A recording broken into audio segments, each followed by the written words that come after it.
M. I grew up in Cambodia. My childhood life was beautiful, tranquil, and peaceful, and until I attend college.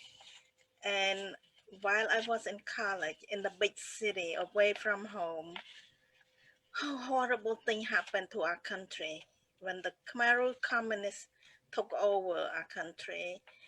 They basically destroyed us, and I had a hard time to fight for my life.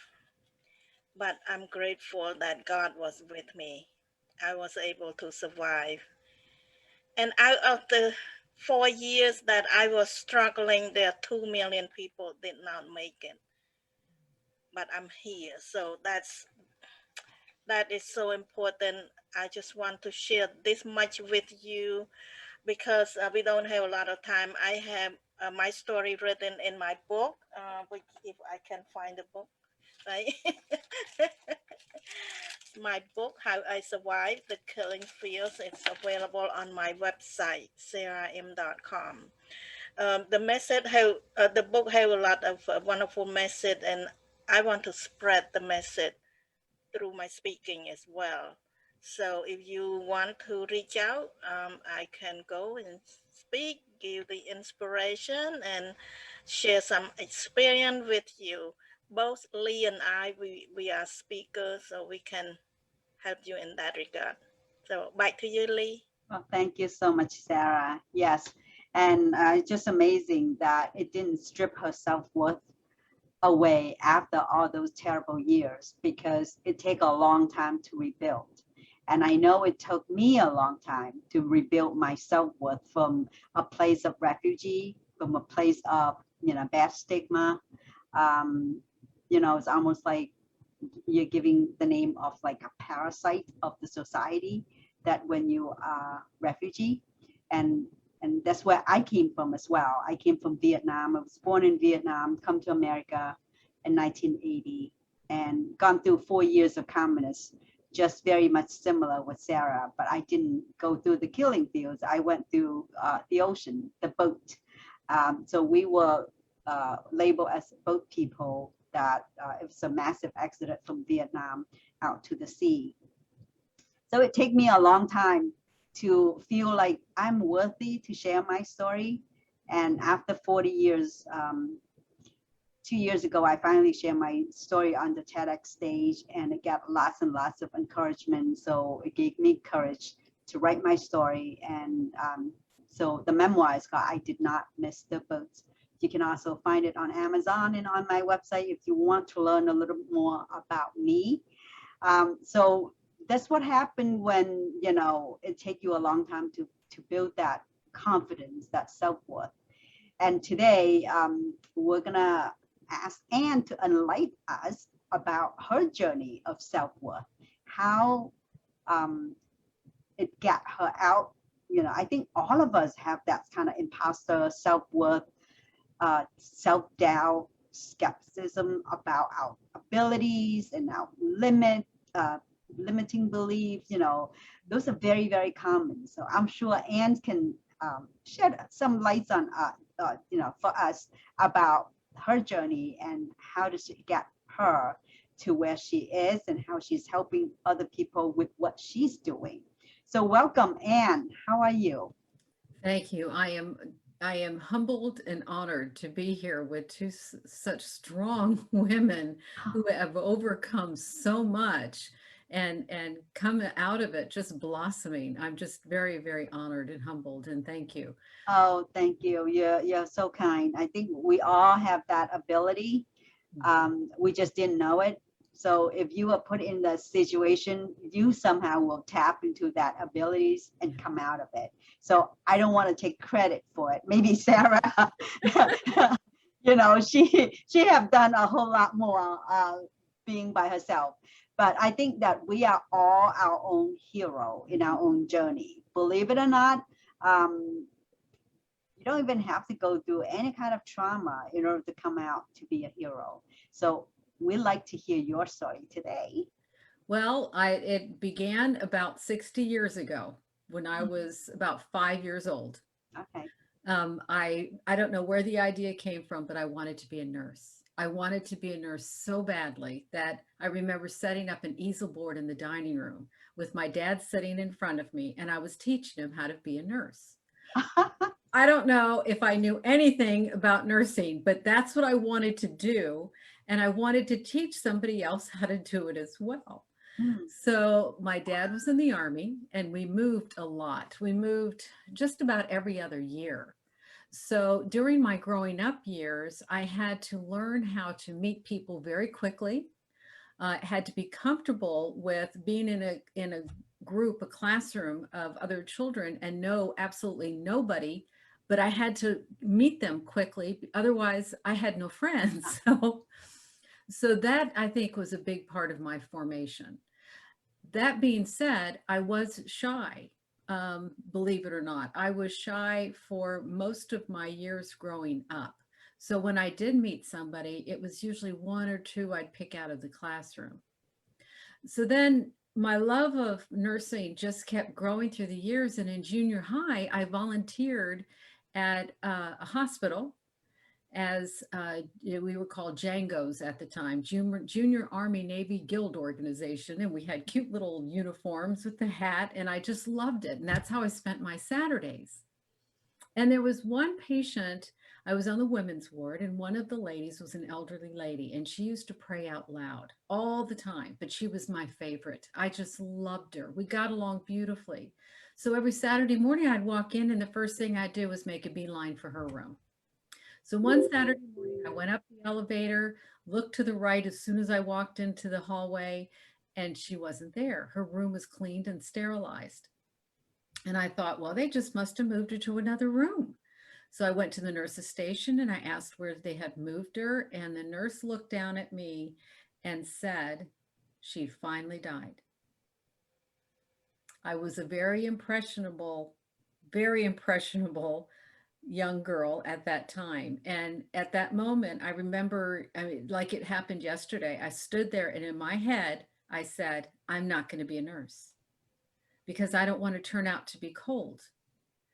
And so, you know, I could have probably been counseled through that, but I didn't know. I just, the door just closed. So then I went off to school with the idea I was going to be a teacher because I had that little innate teacher thing in me going on. And a counselor said to me, you know, in my freshman year, I think it was, when I told him I wanted to be a teacher, he said, no, you don't. I went, remember, I'm shy at this time. And I went, okay, why? And he says, because you're not going to make much money. And that was his only reason. Mm. When I look back at it now, you know, there's many things that I could have said, many things that I could have done with both these situations, but I went along with it and I ended up in psychology. Not too sure what I was going to do with that either, but I took a lot A little bit of both, right? Nurse and a teacher. Yes, exactly. And during that time I was in college, I took a lot of biology classes because I still had that interest in our bodies and staying healthy. And I knew that our bodies worked holistically, mind, body, and soul. And that's the way I lived my life. You know, I didn't abuse my body. I took care of it as best as I can. So then I ended up marrying my high school sweetheart. We went to college together, ended up getting married and started having our family. And out of 6 live births, we had several miscarriages, but out of 6 live births, 4 of those children needed intensive care at birth. Wow. So here comes my nursing degree by default. Yeah, 24/7. It was quite a journey, but our first daughter, she had several heart defects and I literally lived in the hospital for her short year of life. And her cardiologist at one point told me I had more of an education than his nurses. Because when I first met him, I asked him a question and he said to me, well, I'm not going to bother telling you because you probably won't understand the answer. No, wrong answer. And I told him, I said, you know, if I don't understand the answer, I'm going to keep asking you until I do understand. You'll just keep explaining. He always answered from that point on. So I was allowed to stay in on several of Catherine's procedures. I was allowed to care for her at home many times when a nurse would have been called for to do so. So by default, I did get that nursing education after all. Yeah. So, fast forward several years, I was in Canada on a pilgrimage with our church group. And there was a gentleman there from one of our hospitals that was on the board of directors. And I was talking to him about my love of taking care of people and nursing and, my degree. And I was just kind of giving him this story a little bit as we're talking. And he turned around and he looked at me and he said, "Would you like a scholarship, a nursing scholarship?" And I said, "Do you realize I'm in my late 50s?" And he said, "It doesn't matter. I need people with your passion." And so we come back, and a few weeks before I accepted that scholarship, my sister-in-law introduced me to a way of helping people without a nursing degree on my own, with my own business. And I accepted it. And so now all these things that have formed me, I'm using all together. And when you use what life has given you and you learn from it and you grow from it and you apply it in your, the second half of your life, I'm in my 60s, I guess that's the second half of my life. When you apply it, the world just opens up to you. I hear you completely. Yes. It really does. And that bashfulness went away with my first premature baby, because now I had to be his voice. So in that, I discovered my voice. So now I have my voice, I have my background, I have my experience, and I have my love of helping people. And I educate. I educate people on the importance of keeping your cells healthy, keeping your body healthy, healthy mind, healthy, it's all together. So I'm doing what I feel my life experiences have led me to. And it's a good feeling. And everybody has that. There isn't a person on this planet that hasn't been formed to blossom into the flower they were meant to be. Mm-hmm. There's so many layers in the story you just told us. First of all, I think it is so great that you know what you want to do when you were 5 or 6 years old. Most of us still, thinking about what candy I should get. And you are thinking about you want to be a nurse and trying to get your dad sitting down and so you can explain to him. So that is very admirable. Second of all, I think being a nurse, you gotta have that compassion feeling, and you gotta have that, be able to give love and detach love in a sense that you can move on, because I don't think I can be a good nurse either, because first of all, I'm afraid of blood and the sick sign. I love people, but too much suffering that just crippled me down. I can't move. So it's very important. If you don't have feeling as a nurse, you just might as well be a rock, right? But if you will be a nurse, you got to be able to give that love and still be able to detach that love and move on. And so you shut it down because I guess that you didn't have a way of dealing with how to detach yourself. Yeah. At that tender age. Right. And I think the shyness, many of us saying that we're shy or we're introverts, I think that's part of the lack of confidence and lack of self-worth, that we label ourselves as shy. I mean, I tell myself that I was shy when I was little too. And I'm on the second half of my life, like you are, I'm start building up all the confidence and start to speaking up like you are too. So I think, shy is just a label of, not quite confidence to the point that you can speak up and you let other people tell you what to do because you didn't think that you were worthy enough to tell them that buzz off, I know what I'm doing. Yes. Yes. But it is just so good that you continue on that journey, become, want to become a teacher and being shut down, and then and still find a way to get what you want to do as a almost, you know, psychiatrist is like very much a nurse plus a teacher. Mm-hmm. Mm-hmm. And now at the prime age of your life, you're launching a career that you can help other people who wants to be a nurse. So that is just Absolutely. phenomenal. Yes. Kudos to you. Kudos to you. That is just so inspiring. That's just so inspiring. I just feel like God made this plan Mhm. for you, but you didn't know it. But He already had this diagram planned out for you. Well, that's right. And I had mentioned about our daughter Catherine being in the hospital for that year. We did lose her just before her first birthday. Oh, And that's one of the things that happened in my life that I would never have chosen that, obviously. right. But I discovered a lot of things about myself during that. And I Mhm. remember one Sunday morning, I was holding Catherine and I said to my husband, I don't think I could survive if anything happens to her. You just might as well just wrap me up and put me away somewhere. But I did.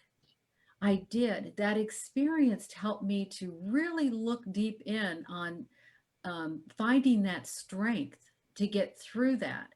Does it mean that it didn't hurt? Oh, of course it did. Does it mean it doesn't hurt today? Of course it does. But time has a way of healing. It also has a way of continuing to strengthen us so that we can strengthen other people that are going through tragedies, that are going through a hard time. When we go through a hard time, it's almost like, you know, as we grow up and get into our teenage years and our 20s, we start forming these skins around ourselves to make ourselves tougher so we can't be hurt so much. When we go through a tragedy, it's almost like those skins are peeled away and we're very vulnerable again as we were with children. And then over time, they start building up again. So when my skins were down, I found things that were just beautiful that I hadn't been sensitive to when I was younger. Mhm. So that's a positive aspect of going through a horrific time in our lives. We can rediscover some things that we've been missing out on. And so I purposely don't allow certain skins to cover me. I want to keep that sensitivity on certain areas. Yeah, it is very crucial. Um, I think, you know, sometimes those moments, those painful moments, they're actually the cement, your determination of doing things that you don't think that you can do. Um, just ask me 5 years ago that I'm going to be an author, and I would say, no way. Or a speaker, I would say, no way. But somehow those experiences past then, I was like, if I don't do it, then when? The time is slipping by. Mhm. And if you have a dream that's so deeply ingrained it into your mind, your brain, I mean, the fear is just going to have to step aside and make way Yes. for whatever that God have planted you to do. Absolutely. And you're right. You're absolutely right. If we don't act on things, time slips by. And the older we get, the faster time seems to go. And, you know, I remember, and I know, well, you all can relate to this. And I remember I was 12 years old and I asked my mom, I said to my mom, I can't wait till I'm an adult. I know. I We had all that. I been can't there. wait till I'm an adult moment. And my mom turned around. She was in the kitchen making dinner and she turned around. She said, Ann, you're only going to be 12 once. You're only going to be 13 once. And she went on a little bit and she said, but you know what? After that, you're going to be an adult your entire life. So enjoy this period of your life right now because you're only going to have that once for a short time. And she said, the older you get, the faster time flies by. I know. And we all have been there. I still remember those, like, I can't wait so I can get out of the house. I can be on my own. I have my place. You know, you're playing house when you're 8, 9 years old because you're just playing mommy, you're playing, you know, you're playing all kind of things because you want to be grown up so fast. Yes. But you are absolutely right. I mean, I'm looking at my son too, and, you know, and I told him the same thing that your mom told you, because we all been through that juncture and we all got there. And on hindsight, we always, 2020. It's like, Yes. yeah, have I known, I would Yes. be carefree and don't worry about paying rent, paying electricity, paying this and that. Yep. But And when you speak of children, my oldest, my little premature little baby boy is now 38 years old. oh wow. And I remember because he was premature, it took him a long time to even get to the weight of a normal birth, and Yeah. it just seemed like his development and his growing up just seemed to take forever. And then my second was premature and it just seemed to take forever. Well, several babies later, I'm 46 years old and I thought I was going through menopause, but I was pregnant with our youngest. So at 47, I had our Anthony. Oh, wow. So I like to say God bless you. Oh my he's goodness. Yes. menopause with a name. Let me tell you, he was a big surprise, but he's now 17. But while Anthony was growing up, my oldest at that time was 21. And, the other ones were much older than him. And I remember every moment I treasured him as a baby, him as a toddler, him as a 5-year-old, because I had seen my other ones grow up. I knew that once that little child had grown up, I would never see that child again. Yeah.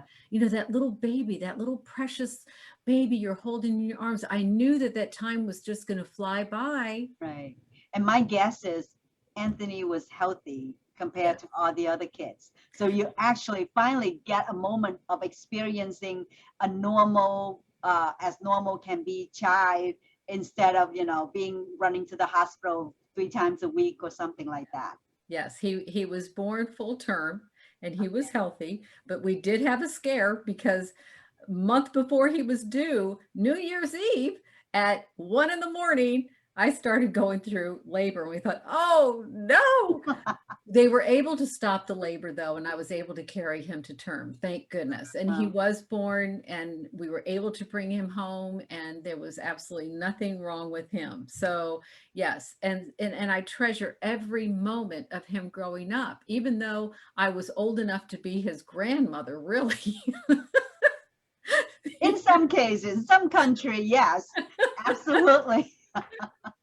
But here's the plus, if there's anybody out there who's worried about having children in those later years, what my doctor told me is when you have a child in the later years like I did, it actually turns your biological clock back about 10 years. Oh, wow. It is healthier. I've kept a co-worker who had her first child at 41 and her second one at 45. And that was intentional. And I think, she was just very confident. And but once she passed through 40, she was like start to get a little doubt and it's like, oh, time is running out. Building career, and then you're out of a sudden it's like, whoa, it's time. Yes. And it can be challenging. It is. But we don't want to get sidetracked. So how do you I know you probably got more experience than a nurse than anyone. So how do you use that skill to form your business, and tell us a little bit about what you do as a business now that your passion's in there? Well, I am an educator, and what I do is I educate people on the importance of good blood flow to every cell of your body. And once I establish that, where they realize that every cell is like this little working, living organism that needs to eat, it needs to breathe, it needs to drink, and our cells actually poop. So it's important for that to be moved away from our cells so that they can reproduce and they can work in a clean environment. And if our cells are not eating, drinking, and breathing, and the waste is not being taken away effectively, our cells start working in this mucky stuff, and their ability to eat and drink and breathe starts to be compromised. And the American Heart Association has published a journal that says that diseases begin with that microcirculation, that tiny little circulation with the blood flow to every cell, because that microcirculation is what brings the nutrients and oxygen and everything our cells need so that they can produce energy.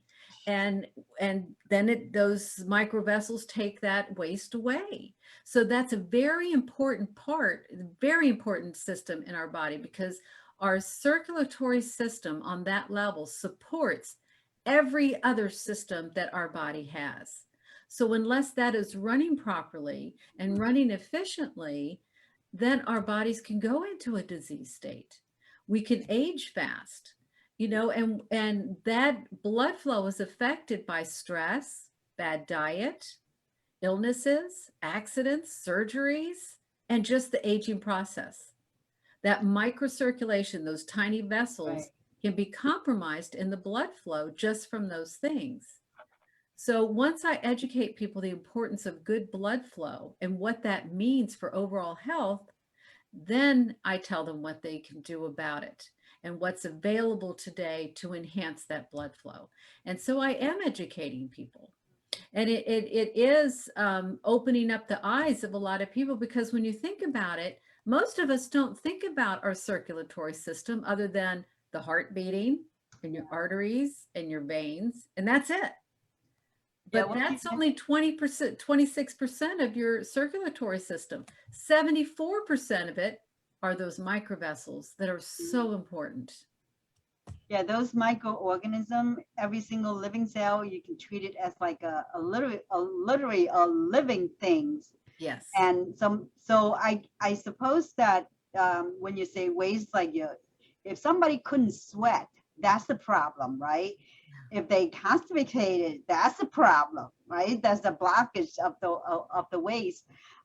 So every little things that happen in your body, it started from the microorganism, and that's how it works. So tell us, how do you? I mean, once they got that education, what can you advise them to help them, you know, improve their conditions, or they have to check a trip to the doctor? No. There is a medical device that is from Europe that's been around for about 20 years. It is the most researched device on the planet today, research medical device. And so I introduce them to that, and I give them complimentary sessions. And then we talk about it a little more, and I provide videos, and now I'm starting to start up live events again, whereas during COVID, we didn't do that, but now we are. So it's a very slow educational process. And once somebody has a grasp of the importance of good blood flow, then they want to know what they can do about it. And that's where, you know, I come in and start feeding them or giving them little by little information on this device and what it does, and let them kind of guide me as to where they want to go from there. So the device would do the testing on the person who want to take, No, you know? we don't need to do any testing, because this works on everybody. If your blood is flowing, it's going to enhance that circulation, no matter what. It'll enhance it by 30%. Athletes love it because it helps in the recovery. It helps in energy. So it's not just giving like more oxygens or anything. It's just totally different things. Yes. It's actually work. It's a let's see. It's full body therapy that enhances your blood flow on a cellular level, and it's used just twice a day. That's it. 8 minutes. And the blood flow, I guess that it will kind of help if you have cholesterol problem, that you got a little blockage or something. Is that something part of that? I'm completely. Well, that's on the macro level. Like if you've got a blood clot or something like that, that's your macro. That's the big. Okay. This affects the smallest. Go see a heart doctor. Yes, exactly. So because the heart cannot pump all the blood to every tiny vessel throughout your body. You have like 74,000 miles of small vessels. So it needs the help to pump that blood. Yeah. So that's what this does. It helps it with it's a pulsed magnetic field. and very, very gentle. This is something that's being used in clinics and hospitals and even ambulances around the world. It's a preventive type of things. It helps you regain and maintain Okay. overall health. So yes, it's definitely preventive. But if Okay. you have chronic issues or acute issues, it would help you to regain a healthier state. It'll help you regain your optimal health. There's Very, no need for medications, anything. This is just about the machine, that an it's instrument very that would help your blood flow. Okay. yeah, you pretty much just lay on it and let it do its thing. Oh, take a good 5 minutes nap, right? Oh yeah, yeah. And I'm finding that the older we get, the more important it is for us to have rest periods. And this is Yeah. a good place for us to give ourselves that rest period. That's awesome. Twice a day, force you to just lay down for 5 minutes or 7 minutes or whatever. So that's just a very good excuse to to have it. It's wonderful. And if anybody wants any details about it, what it is and all of that, they can certainly contact me and I'll be happy Okay. to share it with them. Okay.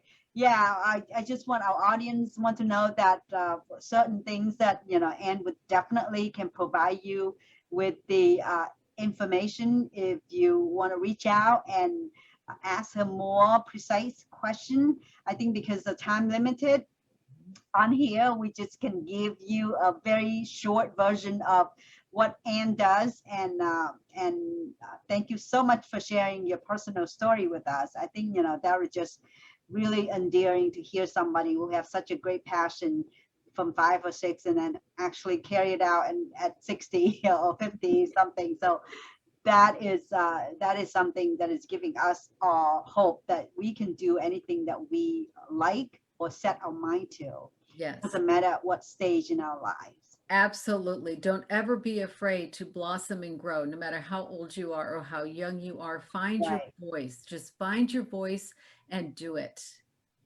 Exactly. That's what my book called I Did Not Miss the Boat, and I don't want anybody to miss their boats either, because it's just so much fun when we even actually have the courage to take on that journey and get to the destination.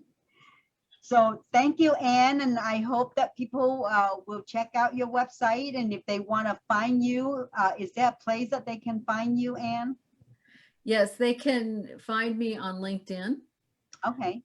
That's probably the best place to start. Just find me on LinkedIn. Yeah. Okay. Okay, so you can post your information underneath our video. Okay, I will do that.